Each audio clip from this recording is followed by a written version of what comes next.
all the railroads. We're still doing the BNSF, and then when we finish we'll do the Frisco, and then we'll start with the CN, which is kind of interesting how that was all formed. And I'll Yeah, have right. to ask for your help too on that, Craig, because I know it's your favorite. Well, I don't know how much I know all the details, but we'll see. Okay.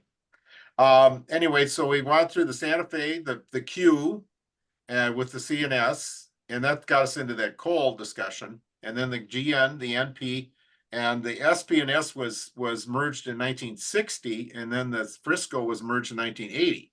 Or excuse me, SP&S was 1970 with the BN, Right. More like and then the Frisco was 1980.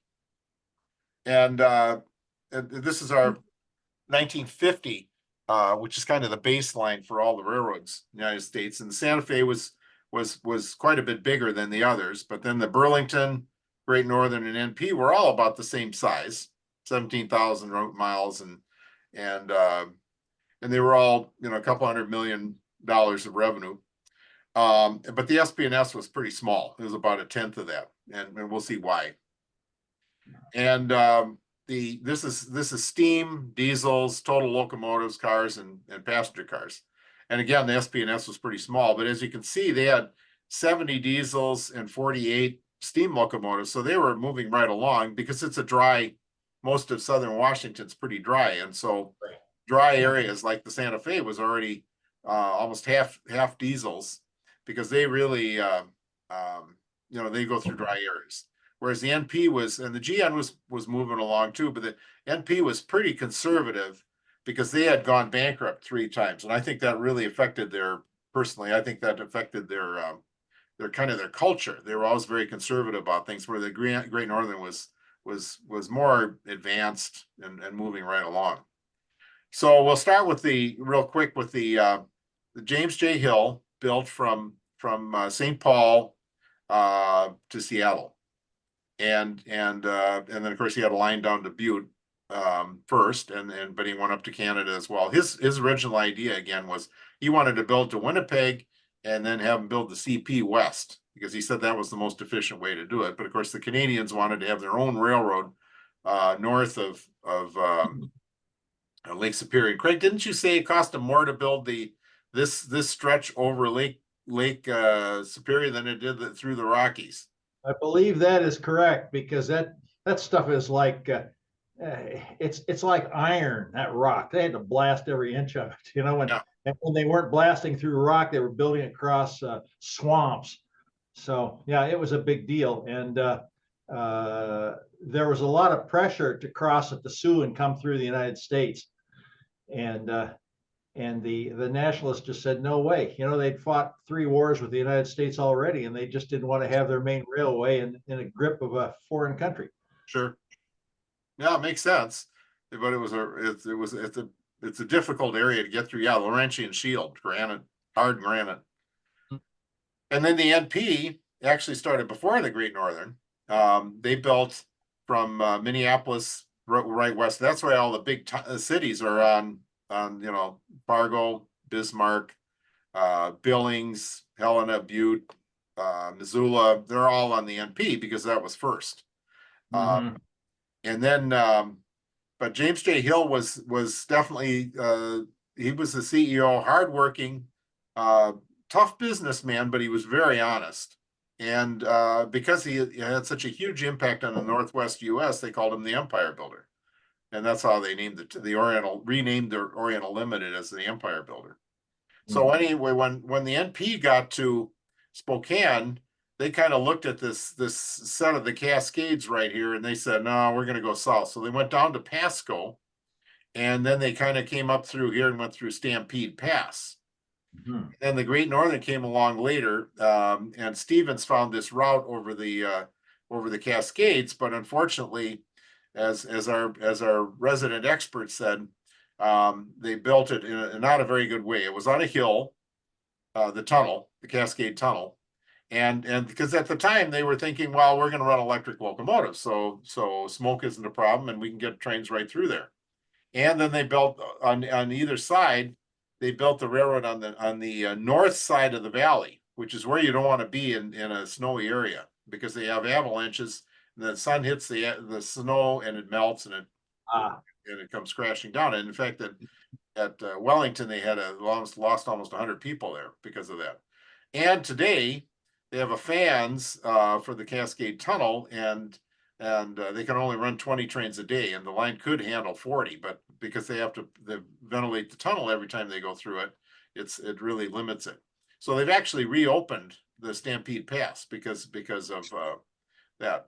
So then the GN and the NP in 1905 built the Spokane, Portland, and Seattle. First, they built from Pasco down the north bank of the Columbia River to Portland.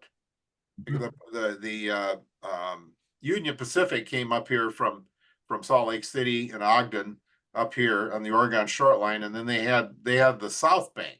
But so the SP&S was on the north bank, and then eventually they built their own line from more modern line from Pasco to Spokane. Let me get the next slide here. And so it was the SP&S was sort of operated as a semi-autonomous subsidiary. It was kind of it was controlled by the GN and the NP, but sometimes they like run the operation had run through trains like the Great Northern Empire Builder and the North Coast Limited on the Northern Pacific. Both had sections that when they got to Spokane, the main part of the Great Northern Empire Builder would go this way, but they had a Portland section, and the NP, the main part of the train ran North Coast Limited ran here, but they also had a section that ran down to NP. So there was a lot of there were things that they for example, steam locomotives. They had a lot that were similar to the NP because they were closer to the NP, so it's kind of by geography. For example, when the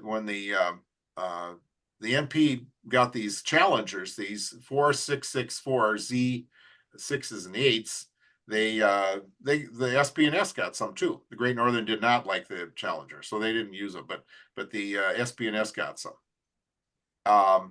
And for freight train, for passenger trains, so this is an E unit, just like what the Great Northern had. And so for passenger trains, the SP&S used EMD, General Motors stuff. And here's another picture of the E unit, and then their F units.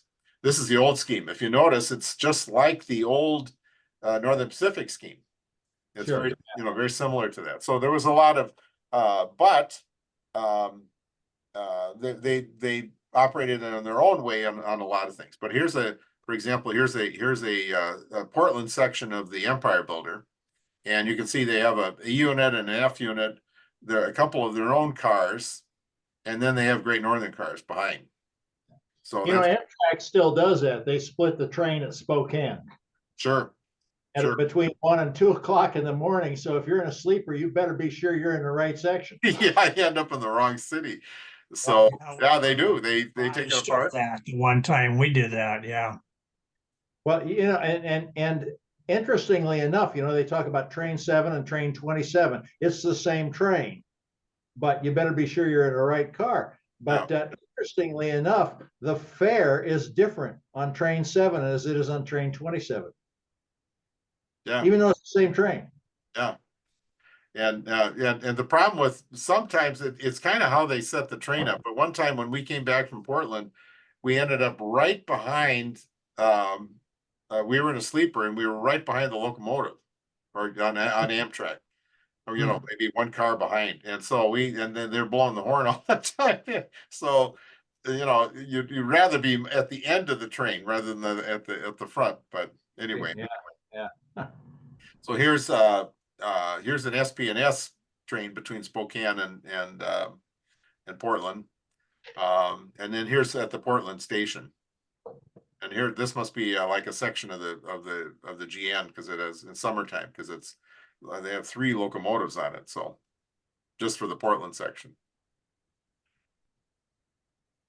So then passenger cars, pretty much standard stuff. They had they modernized the old NP type scheme, and there were stripes here, and they just filled it in with a big band, easier to paint and more, so here's a diner. And some of their cars, they actually, this is also a diner, but it's painted in Great Northern, but it says SP&S. Mount St. Helens, that's interesting name for the car. I wonder if they probably had no idea that was going to be such a big deal. All right. Here's the Bud Dome, standard NP GN design, with the fluting and everything from Bud. And there's another diner. And I think this is at Spokane. And so then later on, you can see this is with the blues. This is at Portland. This is ready to go east. They painted it all dark green, which I think we used to call it 13D, was dismal, dark, dreary. Drab, dumb. Yeah, dumb.